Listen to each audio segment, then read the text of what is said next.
Crazy birds. అనగనగా ఒక దట్టమైన అడవి. ఆ అడవిలో కాకి పిచ్చుక దంపతులు ఎంతో అన్యోన్యంగా జీవిస్తున్నారు.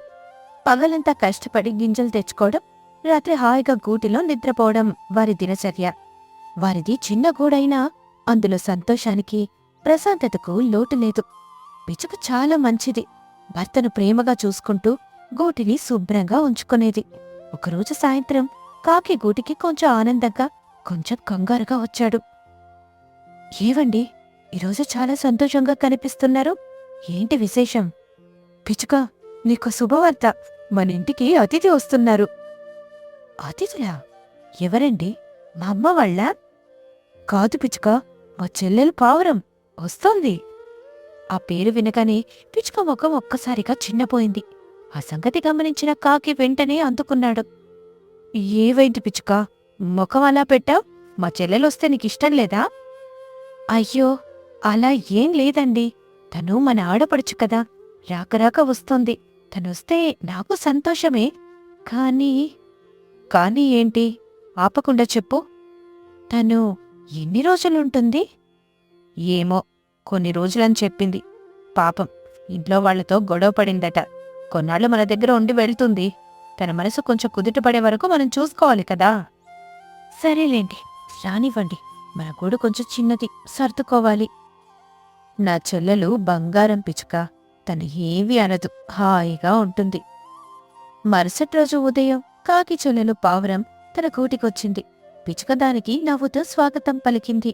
రా పావురం, రా. ప్రయాణం బాగా జరిగిందా? లోపలికి రా. ప్రయాణం ఏముందిలే వదినా, అంతా దుమ్ము ధూళి. మీ గూడు అడవికి మరీ లోపలుంది, రావడానికి చాలా కష్టమైంది. రా చెల్లి. పిచ్చుక చల్లని కుండలోంచి నీళ్లు తెచ్చి ఇచ్చింది. పావురం ఆ నీళ్లు ఒక్క గుక్క తాగి పక్కన పెట్టింది.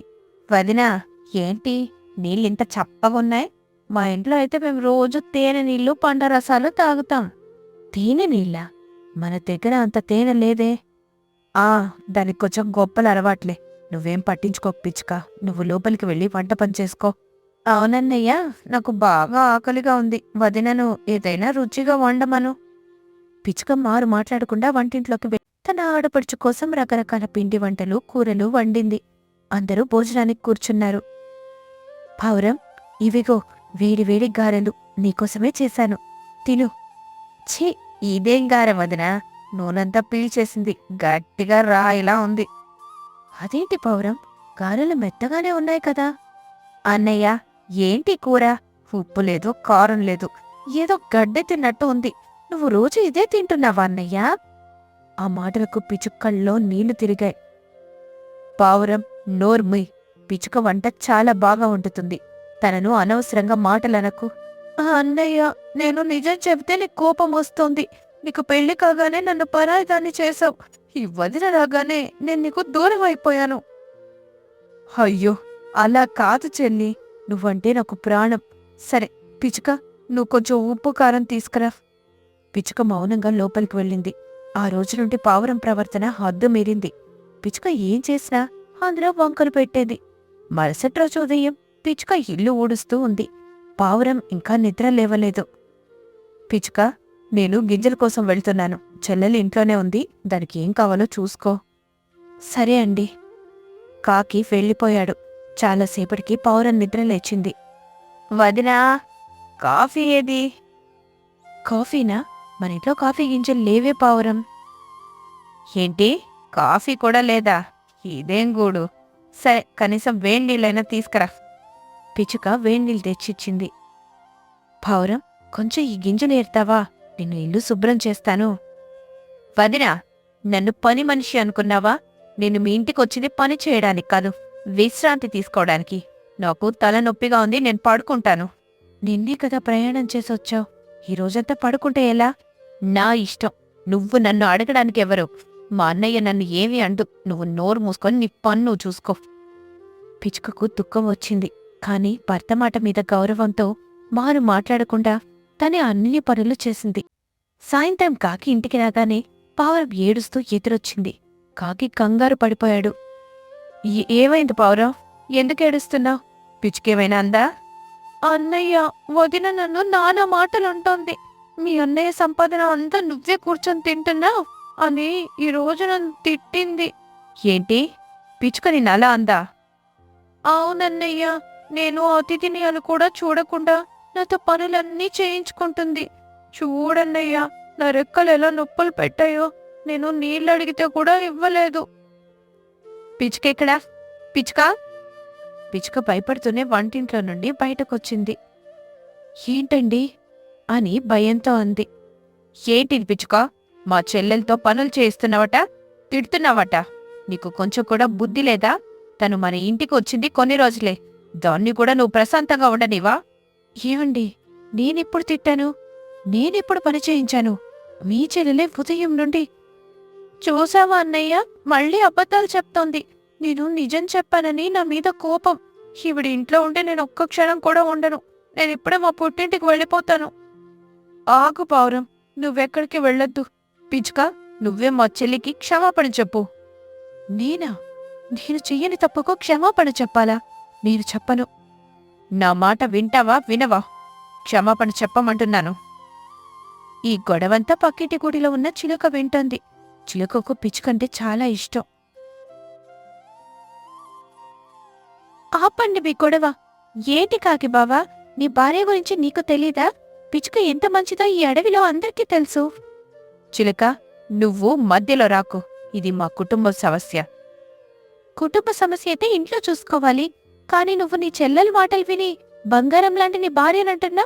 ఇది తప్పు బావా. ఏంటి, నువ్వు నా మీద నిందలేస్తావా? నువ్వేం చూసావ్? నేనేం చూశానా? ఉదయం నుండి పిచ్చుక ఒక్కతే కూడు శుభ్రం చేస్తూ నీళ్లు మోస్తూ ఉంటే నువ్వు కాలు మీద కాలు వేసుకొని కూర్చొని ఆదేశాలివ్వడం నేను నా కళ్లతో చూశాను. అబద్ధం. నువ్వు నా మీద చాడీలు చెప్తున్నావు. నేనబద్ధం చెప్పడం లేదు. కాఫీ లేకపోతే కనీసం వేణీళ్ళైనా తీసుకురా అని నువ్వు పిచ్చుకను అదమాయించడం నా చెవులతో విన్నాను.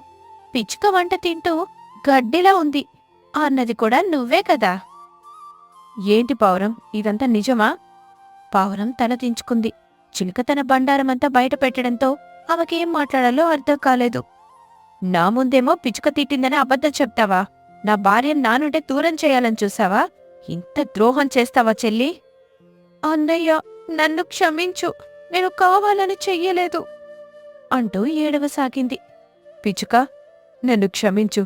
నా చెల్లెలు మాయలో పడి నిన్ను నీ మంచితనాన్ని అపార్థం చేసుకున్నాను. నువ్వు నా దేవతవి. పర్వాలేదండి, తను మన ఆడపడుచు. తెలియక చేసిందిలే, వదిలేయండి. నాకు మీ మీద కోపం లేదు. వదిన, నన్ను క్షమించు. నువ్వు నిజంగా దేవతవే. నీలాంటి మంచి వదిన దొరకడం నా అదృష్టం. కాని నేను బుద్ధి లేకుండా ప్రవర్తించాను. అయ్యో, అలా అనుకు పావురం. నువ్వు నా చెల్లెల్లాంటి దానివి. నేనిక్కడ ఉండటానికి అర్హురాల్ని కాను. నేను రేపే మా ఇంటికి తిరిగి వెళ్ళిపోతాను. నా భర్తతో సర్దుకుపై కాపురం చేసుకుంటాను. మరుసటి రోజు పావురం తన తప్పు తెలుసుకొని వదినను అన్నయ్యను క్షమాపణ అడిగి తన ఇంటికి తిరిగి వెళ్ళిపోయింది.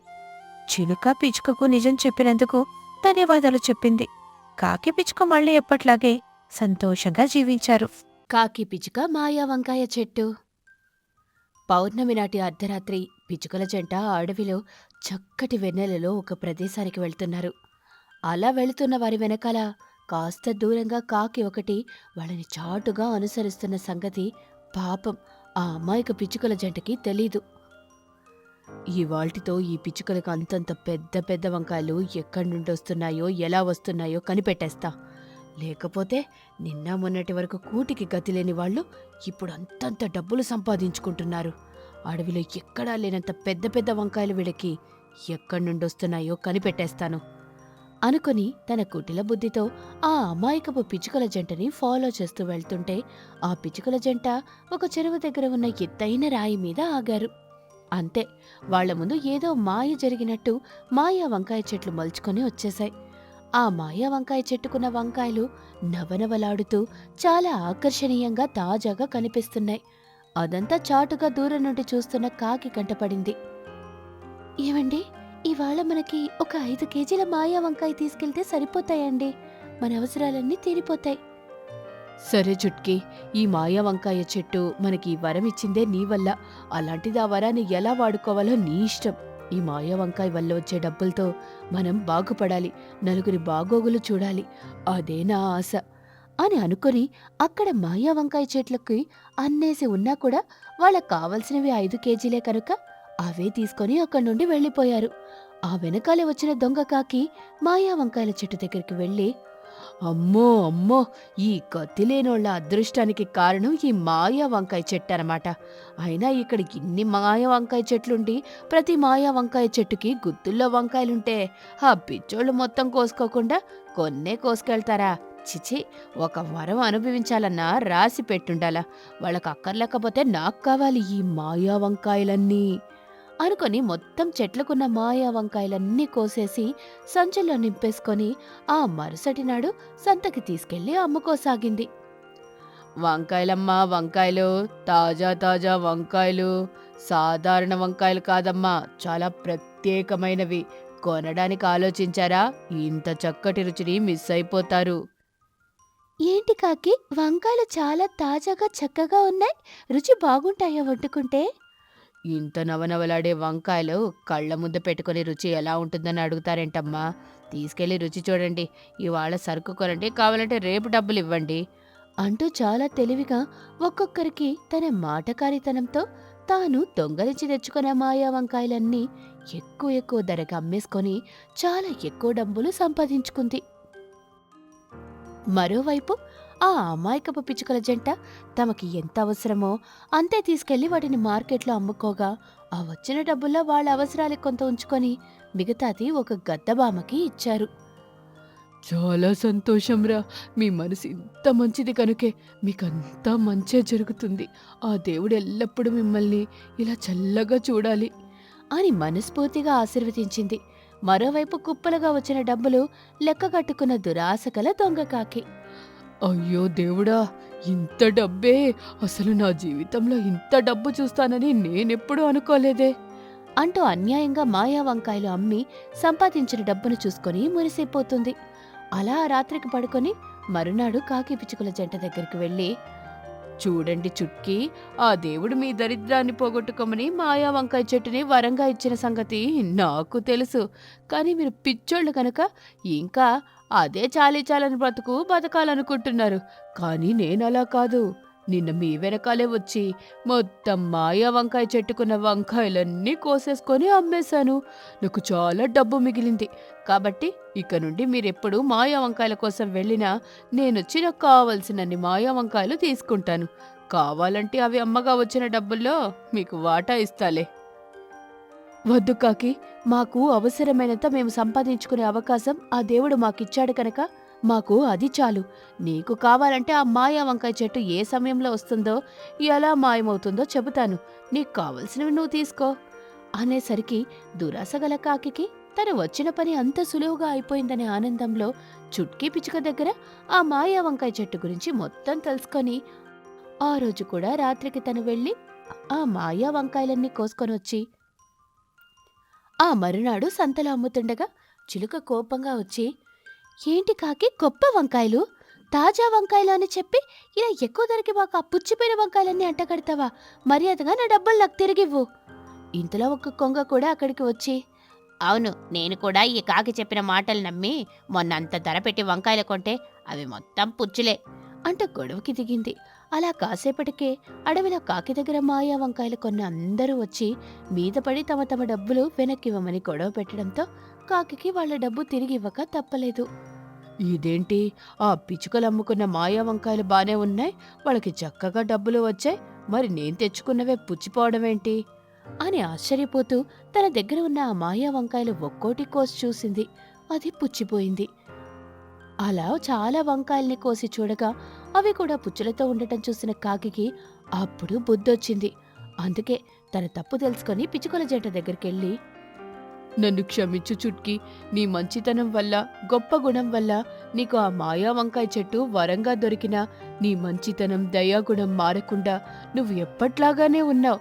కానీ నీ అదృష్టాన్ని లాక్కోవాలని చూసిన నేను అది ఎంత పెద్ద తప్పో తెలుసుకున్నాను. నీకు అన్నం పెట్టిన ఆ మాయా వంకాయలు నాకు నష్టం కలిగించాయంటే నీ అదృష్టాన్ని నేను దొంగలిచ్చినందువల్లే. కనుక ఇక నుండి ఏ దురాశకి పోకుండా నా కష్టాన్ని నేనే నమ్ముకొని బ్రతుకుతాను. నీకు వరంగా వచ్చిన మాయా వంకాయలు ఎప్పటికీ నువ్వే వాడుకో అని చెప్పి వెళ్ళిపోయింది. ఆ విధంగా కాకి పిచ్చుకల జీవితాలకి మాయా వంకాయ చెట్టు నేర్పిన పాఠం, ఇచ్చిన అవకాశం వాడుకొని ఒకరు తృప్తి పడితే మరొకరు ఆశకిపోయి గుణపాఠం నేర్చుకున్నారు.